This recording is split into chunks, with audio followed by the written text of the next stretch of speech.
Good morning, class 4th. Today we will do chapter number 14, that is on geometry. Okay? I am your maths teacher, Miss Nandini. I welcome you all in our today's maths class. Students, first of all, we will discuss about the basic geometrical concepts. Okay? तो basic geometry जो है, that we start from this point. What is this? What it is called? It is called point. Okay?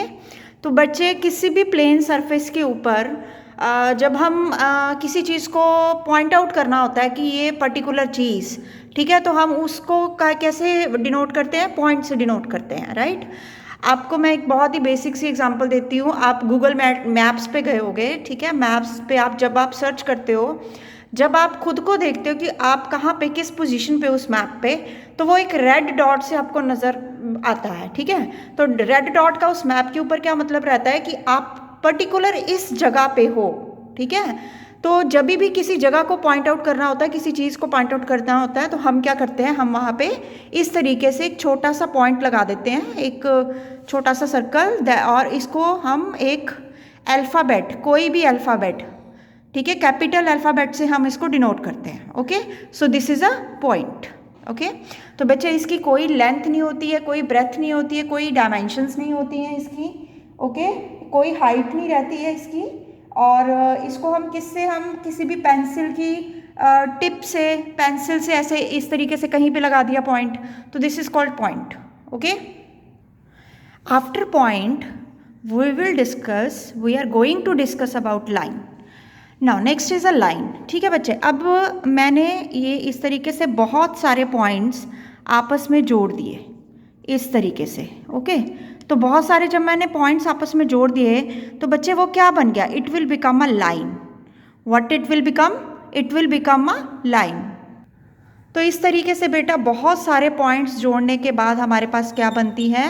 Line बनती है. Okay, now line क्या हो जाता है बेटा कि लाइन की कुछ स्पेसिफिकेशंस हैं कि मतलब लाइन जो होती है बेटा उसको हम, उसके कोई एंड पॉइंट्स नहीं रहते हैं. देखो मैंने यहाँ पे एरो लगाया, ठीक है, here this is one arrow at one end and this is the next arrow to another end. तो इसका मतलब ये है कि मतलब वी कैन एक्सटेंड लाइन, हम लाइन को और आगे लेके जा सकते हैं, कहीं तक भी लेके जा सकते हैं. ठीक है, इधर से भी हम लाइन को कितनी भी दूर तक लेके जा सकते हैं. तो लाइन के कभी भी कोई एंड नहीं रहते हैं बेटा. ठीक है, लाइन का कोई एंड नहीं होता. लाइन आप जितनी मर्जी लंबी लगा सकते हो. ओके, इसकी कोई फिक्स लेंथ नहीं रहती. आप इसको मेजर नहीं कर सकते बेटा लाइन को कि ये कितनी लंबी है, क्योंकि लाइन के कोई भी एंड पॉइंट्स नहीं होते. This is the one dimensional figure. ठीक है बच्चे, और इसको अगर हमने ये मान लो कहना कि दिस लाइन, इसको कोई नाम देना है, तो अगर कोई नाम देना तो बेटा हम किसी छोटे इंग्लिश के लेटर से हम इसको डिनोट करेंगे. जैसे लाइन एल, तो हम इसको क्या लिखेंगे? Line L. या अगर एल नहीं देना चाहते, एम एन ओ कुछ भी आप इसको नाम दे सकते हो, बट हम वहाँ पे क्या करेंगे? स्मॉल लेटर यूज़ करेंगे. ओके, तो लाइन के ऊपर हम दो पॉइंट्स भी बना सकते हैं इस तरीके से, यहाँ से यहाँ तक. तो ये एक लाइन ही है. क्यों? क्योंकि दोनों एंड तरफ में जो क्या है, एरोज है. तो this is line P Q. तो हम इस तरीके से भी लिख सकते हैं line P Q. Okay, so बच्चे next topic is line segment. Line, now what is line segment? बेटा line segment is a part of line.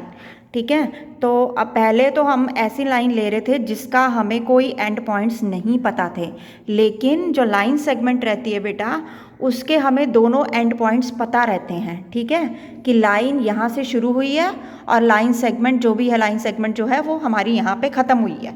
तो this is line segment A B. Okay, तो मतलब इसका है हमारे पास दोनों एंड पॉइंट्स रहते हैं. इसको हम मेजर कर सकते हैं बेटा. ठीक है, दिस इज़ वन डायमेंशनल. इसकी एक प्रॉपर लेंथ रहती है कि इतने से लेके इतने तक. ओके, फॉर एग्जांपल आप कोई भी बुक लेते हैं, यहाँ पे देखो ये मैंने एक बुक ली है, दिस इज़ अ बुक. और बुक आप देखो, बुक की आप लेंथ है ये, यहाँ से लेके आप यहाँ तक इसको मेजर कर सकते हैं, राइट. तो मतलब क्या है? Anything which can we measure. ठीक है, तो वो एक लाइन सेगमेंट, तो जिसको हम मेजर कर सकते हैं. ओके बेटे लाइंस में एक और नाम आता है, that is ray. Okay, what is it? It is ray. Now what is the meaning of ray? मतलब आपने देखा होगा बच्चे कि टॉर्च होती है, टॉर्च एक सोर्स होता है जहाँ से लाइट निकल रही होती है। ओके, लेकिन वो लाइट की जो रेस हैं वो कहाँ तक जाएंगी वो हमें नहीं पता रहता। सेम यहाँ पे भी है, हमें लाइन का एंड स्टार्टिंग पॉइंट तो पता है, लेकिन हमें इसका एंड पॉइंट नहीं पता। तो एक ऐसी लाइन जिसका हमें स्टार्टिंग पॉइंट पता है, तो स्टार्टिंग पॉइंट पे हम क्या लगाएंगे? डॉट लगाते हैं, ठीक है, पॉइंट से स्टार्ट करेंगे। और उसका एंड पॉइंट हमें नहीं पता कि कहाँ तक जाएगी, वी डोंट नो कहाँ तक ये जाएगी, तो वहाँ पे दूसरी साइड पे हम क्या लगाएंगे? एरो। ओके, तो हमारी ये रे बन गई आर एस।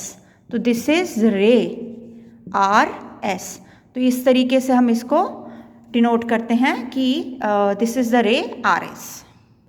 बेटा बेसिक ज्योमेट्रिकल कॉन्सेप्ट्स में एक और चीज़ आती है, that is plane. Okay, plane. तो प्लेन ये आप उड़ने वाला प्लेन मत समझना। Plane means this is a one flat surface. Okay, like this is your board. Okay, this is one plane surface. तो किसी भी चीज़ की प्लेन सरफेस, जैसे आपके घर का फ्लोर रहता है, फ्लोर क्या है? फ्लोर एक प्लेन सरफेस है। आपके पेपर की शीट है, ठीक है, आपके टेबल का सरफेस है, that is all are plane. ठीक है, तो प्लेन जो होता है, प्लेन सरफेस हम लेते हैं। हम कभी भी प्लेन सरफेस को ड्रॉ नहीं कर सकते, हम उसके कुछ पार्ट को ड्रॉ कर सकते हैं। लाइक जैसे बेटा ये एक प्लेन सरफेस लिया है मैंने, दिस इज स्क्वायर, तो इसकी जो सरफेस है बेटा वो किसी भी डायरेक्शन में एक्सटेंड हो जाएंगी। मतलब ये चीज़ जो है या यहाँ से भी बड़ी हो सकती है, यहाँ से भी बड़ी हो सकती है, इधर से भी बड़ी हो सकती है, इधर से भी बड़ी हो सकती है। ओके, तो प्लेन जो होता है उसको हम कभी भी मेजर नहीं कर सकते हैं, इट एक्सटेंड कर सकता है ऑल डायरेक्शंस में। It is basically a 2 dimensional concept, ठीक है। तो that plane surfaces are called plane.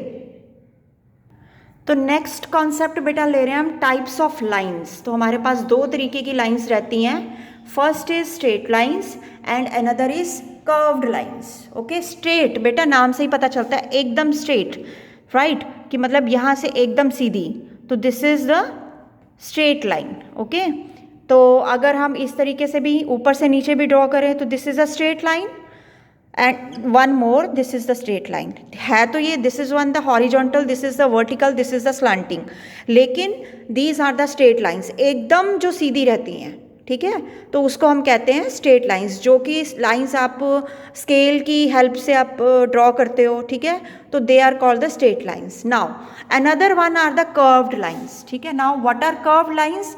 बेटे जिनकी कोई शेप नहीं रहती है, ठीक है, आप कहीं से भी घुमा के, कहीं से भी आप उसको मोड़ के आप कर सकते हो, ठीक है, तो these lines are called curved lines. जैसे इस तरीके से ये कुछ बन गई फिगर सी, तो these lines are called curved lines. तो क्या आप मेरे को अभी एक एग्जाम्पल बता सकते हो? आपके इंग्लिश अल्फ़ाबेट्स हैं, राइट, तो इंग्लिश अल्फ़ाबेट्स में बहुत सारी स्ट्रेट लाइंस की एग्जाम्पल हैं और बहुत सारी कर्व्ड लाइन की एग्जाम्पल है। फॉर एग्जाम्पल जैसे कि आपका अल्फ़ाबेट है ए, ठीक है, ए में जो 3 लाइंस है, ये वाली और ये वाली, दीज आर स्ट्रेट। ओके, तो बहुत सारी ऐसी एग्जाम्पल्स हैं। फॉर एग्जाम्पल एन, तो एन में क्या होता है? 2 स्ट्रेट लाइंस है, 1 स्लांटिंग लाइन है, तो these are the examples of straight lines. ठीक है, और कर्व्ड लाइंस में बहुत सारी एग्जाम्पल्स है बेटे, जैसे अल्फ़ाबेट सी, ठीक है, तो सी में क्या रहता है? एक गोल रहता है, ओ हो गया, ठीक है, तो ये सारे जो है एग्जाम्पल्स क्या है, किस चीज़ की हैं? कर्व्ड लाइंस की एग्जाम्पल है। आई होप कि आपको इतना जो ज्योमेट्रिकल बेसिक कॉन्सेप्ट्स हैं वो सारे क्लियर हो गए होंगे। Thank you.